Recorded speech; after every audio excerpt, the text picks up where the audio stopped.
सब मुक्त हुए। हमने कहा महाशय, जिन सनातन धर्म के संतों का, ऋषियों का इतना बड़ा प्रभाव है कि उनका श्राप भी भगवान के दर्शन का कारण हो जाता है, अगर वह संत करुणा कृपा करके आशीर्वाद दे दे तो क्या होगा आप विचार करो, जिनके श्राप में इतना बड़ा जादू छिपा है। आज ये इंद्रद्युम्न राजा संत का श्राप भोग रहे, लेकिन परिणाम क्या हो रहा है ये देखो। श्राप मिला, हाथी तो बन गए, लेकिन हाथी बनने के बाद जब विपत्ति में फंसे तो भगवान याद आए। एवं व्यवसितो बुद्धिया। और जब जीवन में कभी सत्संग किया रहता है प्राणी तो बुद्धि डगमगाती नहीं, व्यवस्थित रहती विपत्ति में भी। सत्संगी का यह लक्षण है, चाहे जितनी बड़ी विपत्ति आएगी उसकी बुद्धि कभी डगमगाएगी नहीं, ये प्रमाण है। एवं व्यवसितो बुद्धिया समाधाय मनोहृदि। अपनी बुद्धि को उसने उस विषम परिस्थिति में व्यवस्थित कर लिया। जजाप परमं जाप्यम। अब जप करने लगा, परम जप करने लगा। जजाप परमं जाप्यम। क्या जप रहा है? प्राग जन्मन्यनुशिक्षितम। इस जन्म की पढ़ाई नहीं बोल रही, प्राग जन्मन्यनुशिक्षितम। उस जन्म की बात सामने आ गई। मैं तो इंद्रद्युम्न राजा था, ये विपत्ति भी आ रहा। हमारे सामने से अगस्त जी गए, उन्होंने श्राप दिया। जब मैंने समझा तो प्रणाम किया और कहा महाराज अपराध हो गया, क्षमा चाहता हूं। तो उन्होंने मुझे क्षमा किया था और बहुत प्यारा स्तवन मुझे बताया था 33 मंत्रों का, कि अगर तुम्हारे ऊपर कभी विपत्ति पड़े तो इस मेरी कृपा को याद करना और ये स्तवन गाना, निश्चित है विपत्ति से छूट जाओगे। और वो स्तवन उसको याद आ गया बिना किसी के पढ़ाए, विपत्ति। और वो चिल्लाने लगा, गजेंद्र वाचा ओम नमो भगवते तस्मै यते तच्चिदात्मकं पुरुषाजादिबीजाय। किस पुरुष का स्मरण करना है? आदिबीज, सनातन परमात्मा। ये बात बहुत गंभीर है। पुरुषाजादिबीजाय परेशायां धीमहि। उसको ध्यान करना है जो आदि बीज है। पुरुषाया धीमहि, धीमहि गायत्री ध्यान कर रहा है। यस्मिन्निदं जतश्चेदं जेनेदं याइदं स्वयं। अब नाम वाम नहीं जानता है तो कहता है जो कोई भी परमात्मा हो, जैसे भी हो, जहां भी हो, बस मुझे बचाने के लिए दौड़ पड़े। बड़ा आर्त निवेदन गज ने किया है। इस आर्तता का वर्णन क्या करें, कैसे करें? श्री वो सूरदास जी महाराज कितना प्यारा भजन लिखते हैं। अब की बार पाद करो, इसी का रूपांतर है। अब की बार पाद करो नंद के दुलारे, हे गोविंद हे गोपाल।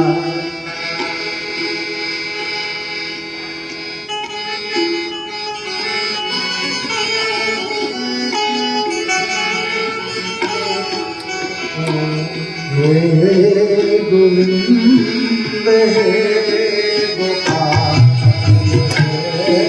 गोविंद हे गोपाल। हे गोविंद हे गोपाल। हे गोविंद हे गोपाल। अब तो जीवन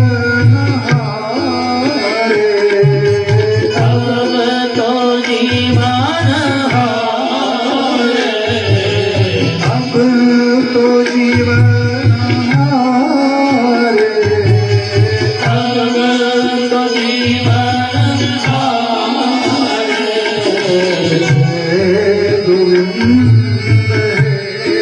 गोपाल हे गोविंद हे गोपाल। अब तो जीवन हारे, अब तो जीवन हारे, नीर पीवन है तुझे, नीर पीवन है तुझे सिंधु के किनारे, सिंधु के किनारे, सिंधु बीच बसत ग्रास, सिंधु बीच बसत ग्रास, सिंधु बीच बसत ग्रास, सिंधु बीच बसत ग्रास। चरण लई पखारे, शरण लई पखारे, चरण लई पछारे, चरण लई पछारे। हे गोविंद हे गोपाल, हे गोविंद हे गोपाल। अब तो जीवन हारे, अब तो जीवन हारे। हे गोविंद हे गोपाल, हे गोविंद हे गोपाल।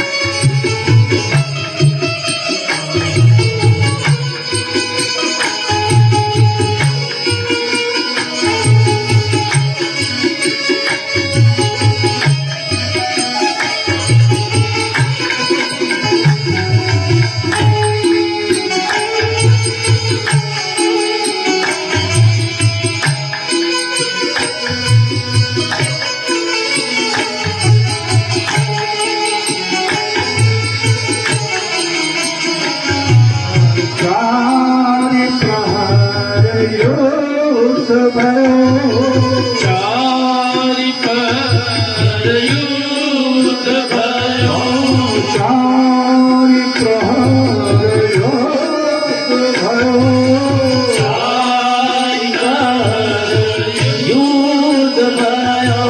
ले गयो मझधारे, ले गयो मझधारे,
जीवन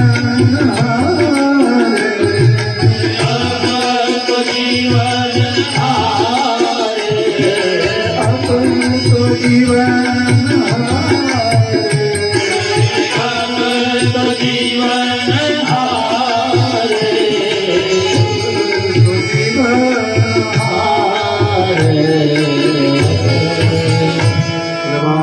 कृष्ण लाल की जय एवं गजेन्द्रमुपवर्णित निर्विशेषं ब्रह्मादयो विविधलिंग विधाभिमाना।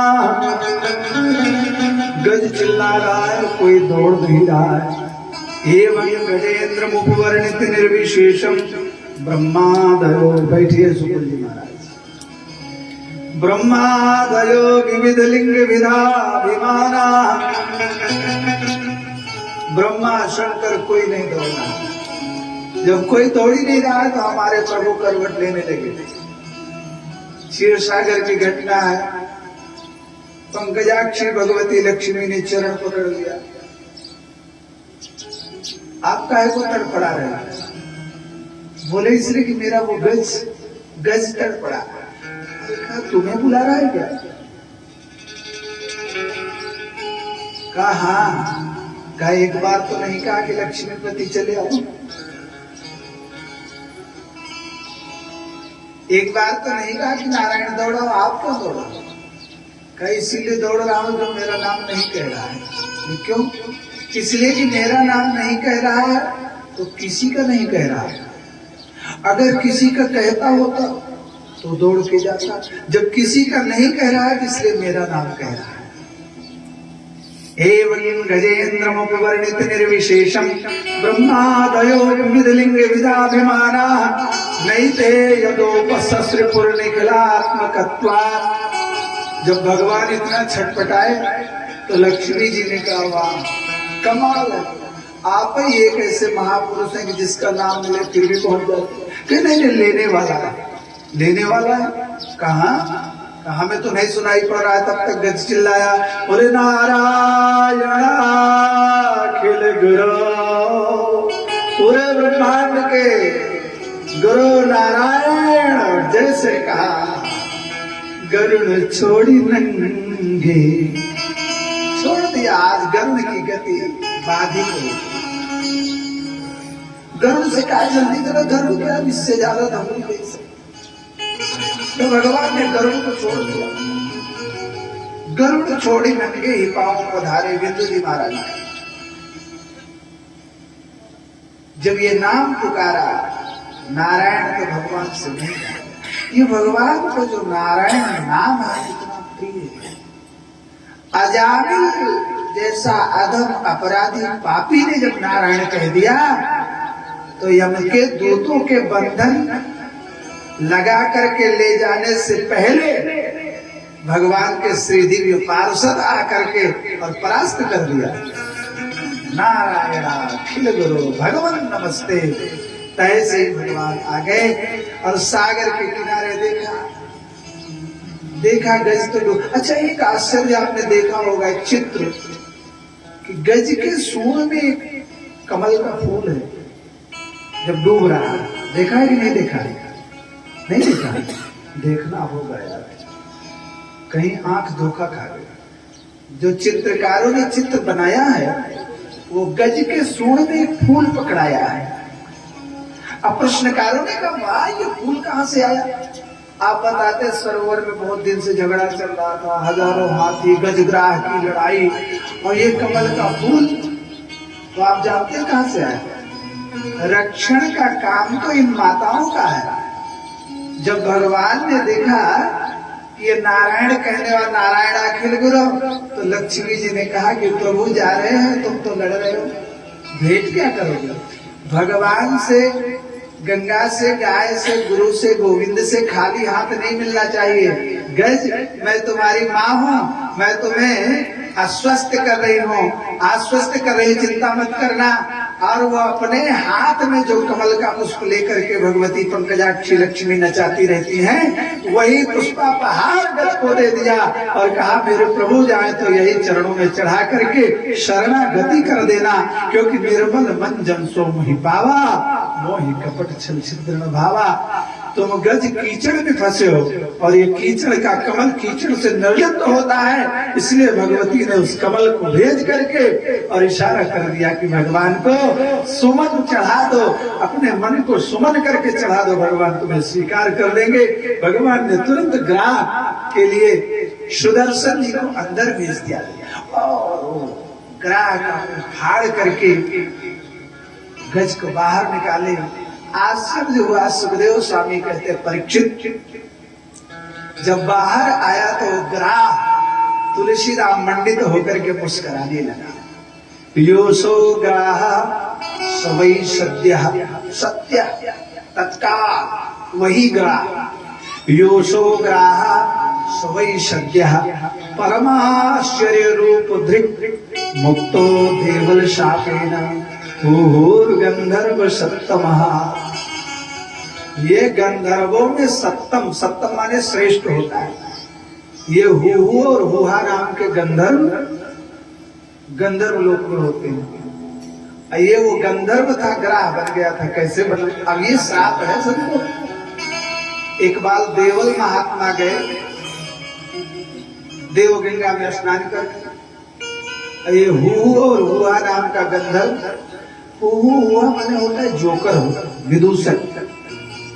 अब जोकर अगर कुछ कह दे किसी को बुरा नहीं मानते, जोकर है भाई, तो वो किए तो जोकरई, लेकिन महात्मा के साथ किया तो बात लग गई।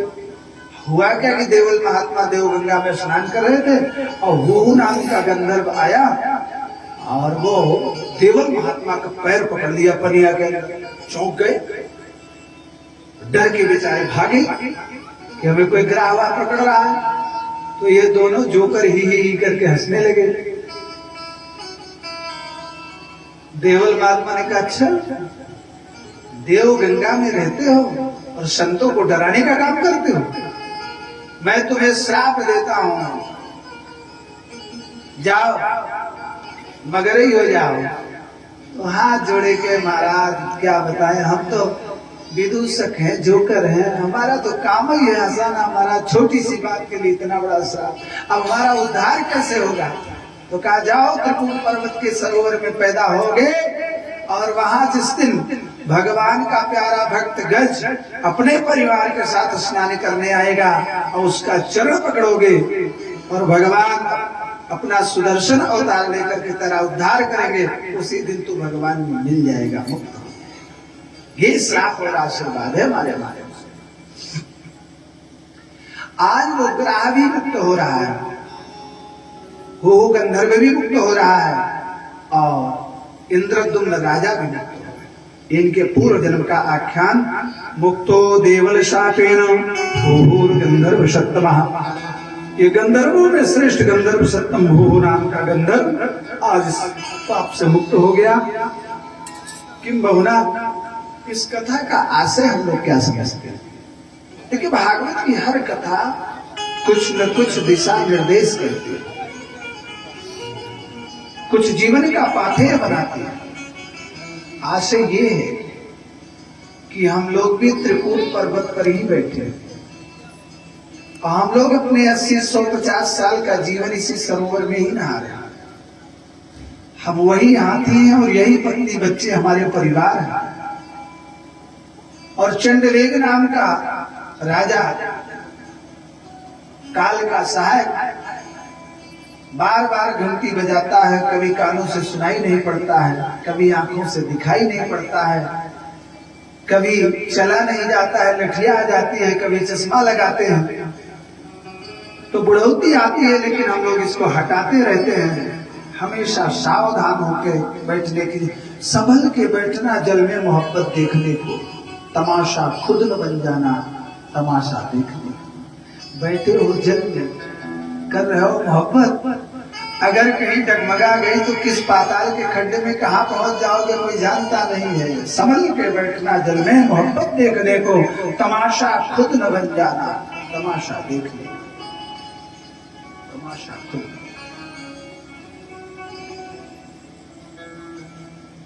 इसके बाद भागवत जी में एक बड़ी विलक्षण घटना। एक दिन दुर्वासा जी महाराज बड़े प्रतापी संत हैं, श्री वैकुंठ को गए।